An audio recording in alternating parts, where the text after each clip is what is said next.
So, funny story, my graduation's next week, and here I am with my gown in my closet, the tassel, the cap, but there's something missing.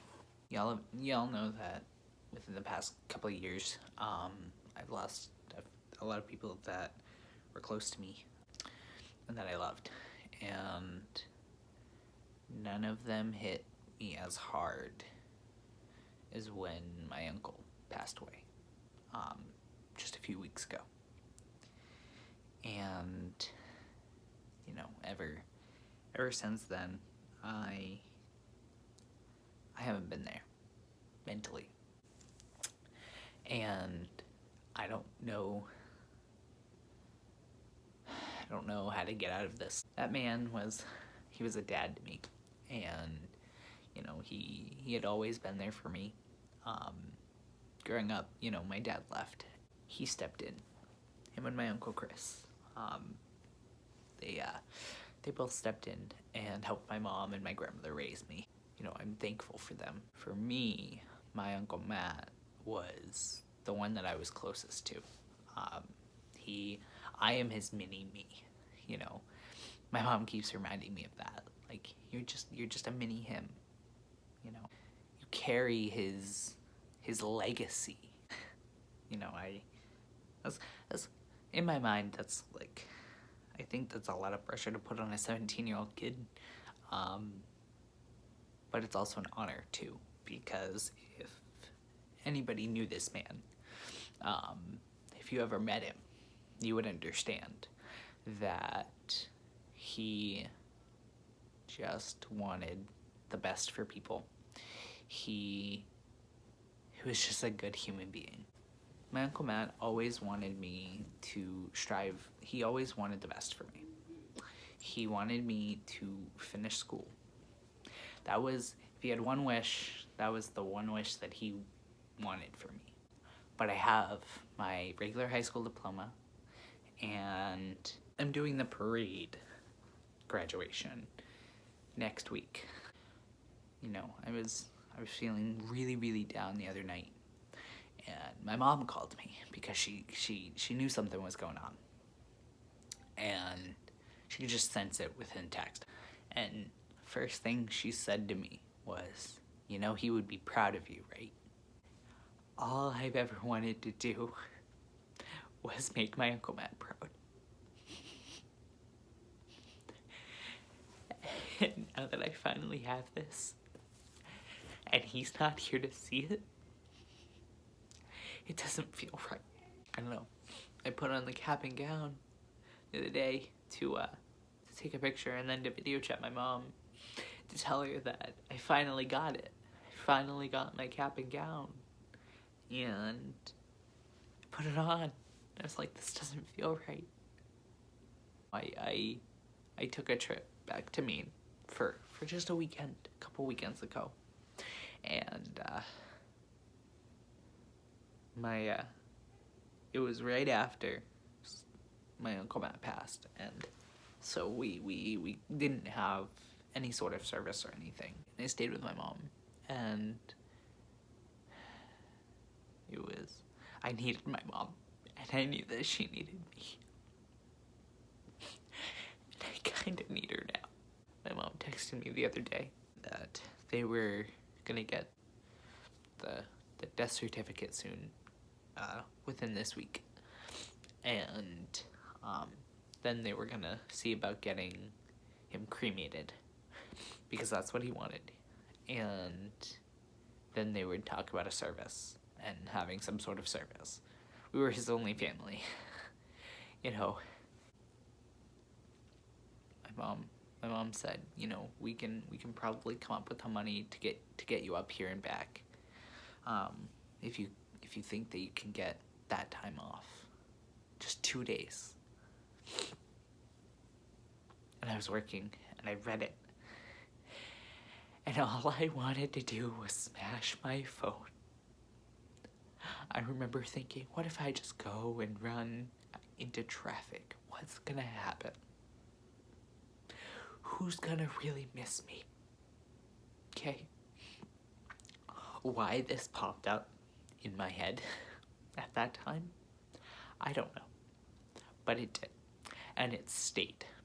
And it's continuing to project itself into my brain. And it hurts, okay?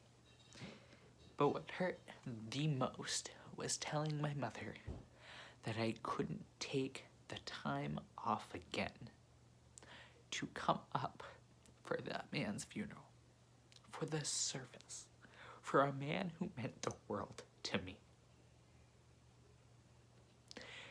You know how much that hurts? You know how much I'm resenting myself for this? I'm having a hard time, okay? Talking to actual people, I just can't do it, okay? Like, just before doing this, I almost called my best friend, okay? And I don't like calling her. I work with her, okay? Don't like calling her. And I know that she's working, so I quickly just shut that idea out. My brain is all over the place. I need a break. And I don't know how much more I can take. I don't know why I'm feeling like shit. But I know that I'm feeling depressed. And I have been. And I'm feeling very anxious. And I'm angry. And I'm worried. And I'm stressed out. Last night,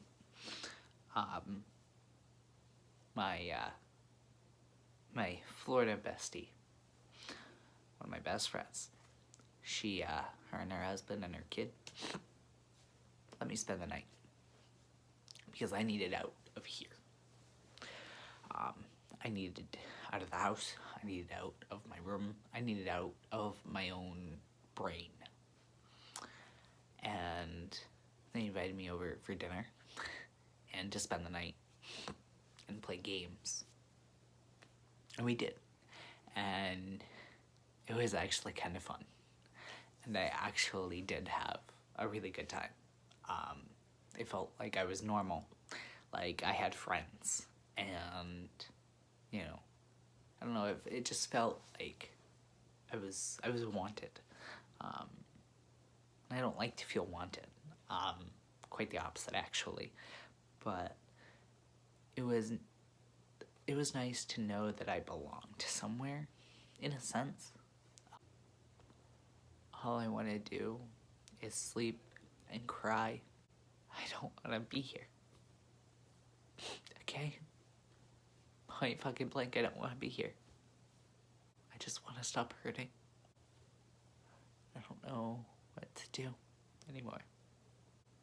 You know, there are thoughts going through my head that I should quit my job. I should try and stabilize. And then after I'm okay, after I'm stable, find another job. But what people don't realize is this job keeps me alive.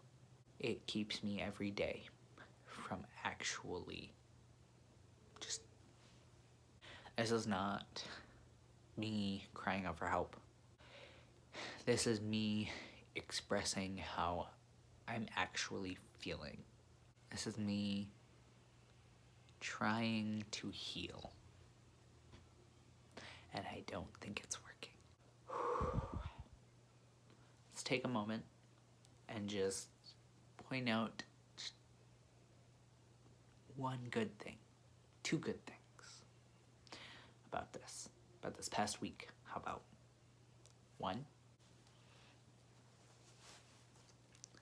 So that's one. And two, my top surgery fundraiser is currently at $1,280. And somebody anonymously donated $100. And I don't know who it is, but whoever did it, thank you. knowing that surgery is getting closer, um, and that means that I won't have to wear my binder anymore to work or anything means the world. I need a sign. I need something. I need a phone call. I need something. Because right now, I'll tell you right now, I'm not okay. And I want you all to know that I'll be okay, that I'm just trying to process things and just trying to deal. Peace, love, and happiness. Stay true. Stay you.